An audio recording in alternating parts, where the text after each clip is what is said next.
Заклучно со март година во Македонија имало 81.553 граѓани со блокирани сметки. Во споредба со изминатиот месец лани нивниот број намален за 64. Ке компаниите во истиот период имало 28.652 со блокирани сметки, што е намалување за 5.656 правни субјекти. Но бидејќи граѓаните и фирмите најчесто имаат по неколку трансакциски сметки, вкупниот број на блокираните сметки е многу поголем и достигнува 235.212, покажуваат најновите податоци на Народната банка. Просечниот македонец има кредит од 1169 евра, што значи дека за една година се задолжил за нови 119 евра. Вкупните кредити дадени за домаќинствата достигнале 2 милиарди 426 милиони и 894 илјади евра заклучено со јуни годинава.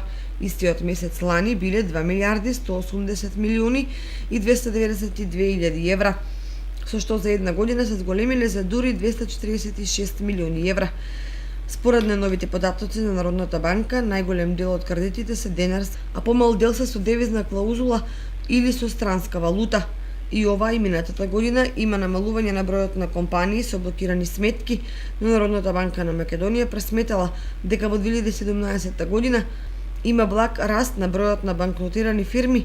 Овие податоци се заклучено со 31 јули. Помалиот број на блокирани сметки се должи на помеките правила кои лани беа воведени за извршителите. Со нив граѓаните и компаниите добија можност да се раздолжат уште во првата фаза, кога нема дополнителни судски, банкарски и други трошоци.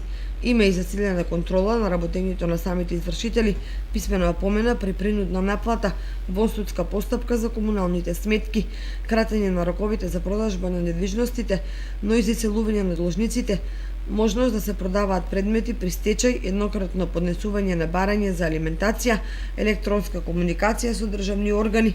Граѓанското здружение Човекот над профитот побара помош од Народната банка поради големиот број блокирани сметки и се сретнаа со гувернерката Анита Ангеловска-Бежовска со цел одблокирање на трансакцијските сметки на граѓаните подитно. Со неја разговарано и за цените за одблокирање на сметки од страна на приватните банки, кои се превисоки и неретко ја надминуваат сумата на основниот долг.